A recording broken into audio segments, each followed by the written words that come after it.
अब यूके की ओर बढ़ते हैं। लॉर्ड मैंडलसन की अमेरिका में राजदूत नियुक्ति से जुड़े दस्तावेजों का दूसरा बैच आज किसी समय जारी किया जाएगा। ये तब हो रहा है जब उनके दिवंगत दोषी सेक्स तस्कर जेफरी एप्स्टीन के साथ संबंध और रिश्ते को लेकर नए खुलासे सामने आ रहे हैं। अब हम लंदन का रुख कर रहे हैं और हमारे साथ i24 न्यूज इंग्लिश संवाददाता जॉनथन सैचर डोची जुड़ रहे हैं, जो और जानकारी देंगे। ये निश्चित रूप से एक बड़ी बात है जो यूके में चिंता का विषय बन रही है। समझाइए कि खबरों के मुताबिक उन्होंने क्या किया और एप्स्टीन के साथ उनकी संलिप्तता क्या है।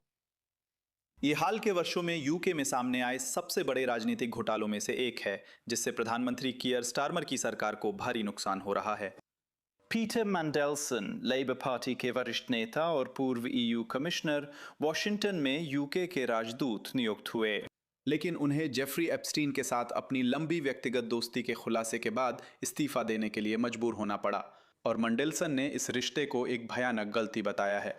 हालांकि 2008 में यौन अपराधों की सजा के बाद भी उन्होंने एप्स्टीन से संपर्क और वित्तीय संबंध बनाए रखे। वो किसी भी गलत काम से इनकार करते हैं, लेकिन मेट्रोपॉलिटन पुलिस उनके खिलाफ सार्वजनिक पद पर संभावित कदाचार की जांच कर रही है, जो गंभीर आरोप है। और यहाँ जो हो रहा है वो फाइलों का एक बड़ा खुलासा है, जिसमें मैंडेलसन के फोन से व्यक्तिगत व्हाट्सएप बातचीत भी शामिल है।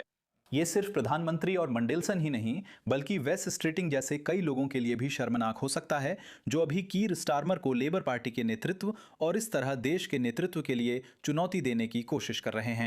क्योंकि यह ज्ञात है कि राजनीति में उभरते समय उन्होंने मैंडेलसन को मेंटोर माना था। मैंडेलसन लेबर पार्टी के हालिया इतिहास में किंग मेकर रहे हैं, इसलिए उनके संदेश शर्मनाक हो सकते हैं। तो साथ ही क्या करें आप जानते हैं। हो सकता है, ठीक है, शायद उनका एप्स्टीन से संबंध था, और फिर क्या। मेरा मतलब है, मुझे लगता है कि हम खुद ही अंदाजा लगा सकते हैं। जाहिर है आप जानते हैं ये सब आरोप ही हैं। लेकिन क्या ऐसा माना जाता है कि पूर्व प्रिंस एंड्रयू और वे एप्स्टीन आइलैंड या अन्य जगहों पर साथ थे? ठीक है, जैसा आपने कहा, लॉर्ड मैंडेलसन समलैंगिक भी माने जाते हैं।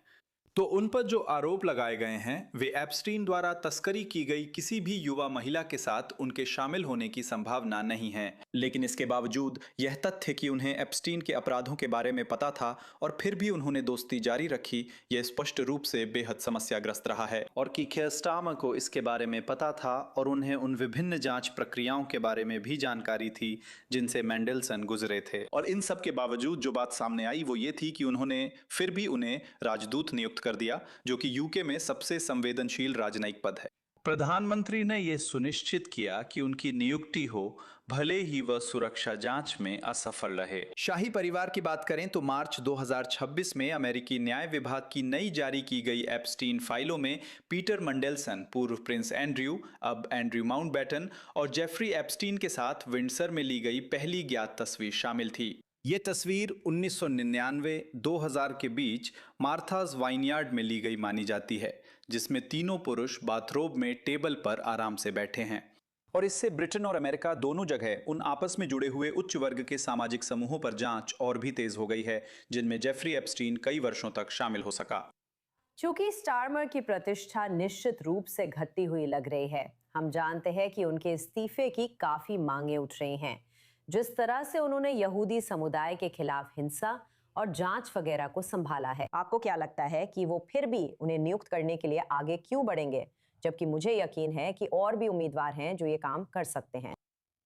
देखिए, स्टारमर को भारी आलोचना का सामना करना पड़ रहा है। कुछ लोग अब उनके इस्तीफे की मांग भी कर रहे हैं, जो आंशिक रूप से इन मैंडेलसन फाइल्स की वजह से है। लेकिन जैसा कि आपने बताया, वो आमतौर पर भी लोकप्रिय प्रधानमंत्री नहीं हैं, और जब से उन्होंने पद संभाला है तब से ही नहीं है, जो थोड़ा अजीब है। वो इसलिए जीते क्योंकि वो कंजर्वेटिव पार्टी का विकल्प थे, जो 14 सालों से सत्ता में थी।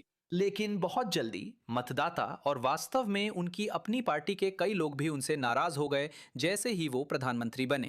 और आप जानते हैं, अब कुछ लोग उनके इस्तीफे की मांग कर रहे हैं, क्योंकि इन दस्तावेजों से पता चलता है कि मंत्री और अधिकारी मैंडेलसन के एप्स्टीन से संबंधों और प्रतिष्ठा को होने वाले जोखिमों के बारे में जानते थे, फिर भी उन्होंने उन्हें नियुक्त कर दिया। फिर भी इसे जल्दी आगे बढ़ाया गया और कई लोग इसे चहेतावाद मानते हैं। मैंडेलसन लंबे समय से लेबर पार्टी के अंदरूनी सदस्य और कई वरिष्ठ नेताओं के मार्गदर्शक रहे हैं। स्टार्मर ने इसे गलत निर्णय बताया और कहा कि उन्हें जोखिमों की पूरी जानकारी नहीं मिली थी। वो बार बार कहते हैं कि उन्हें पता नहीं था। ये कहना जल्दबाजी होगी कि इससे उनकी प्रधानमंत्री पद की अवधि खत्म होगी या नहीं। वो 2020 से प्रधानमंत्री हैं। ठीक है, हम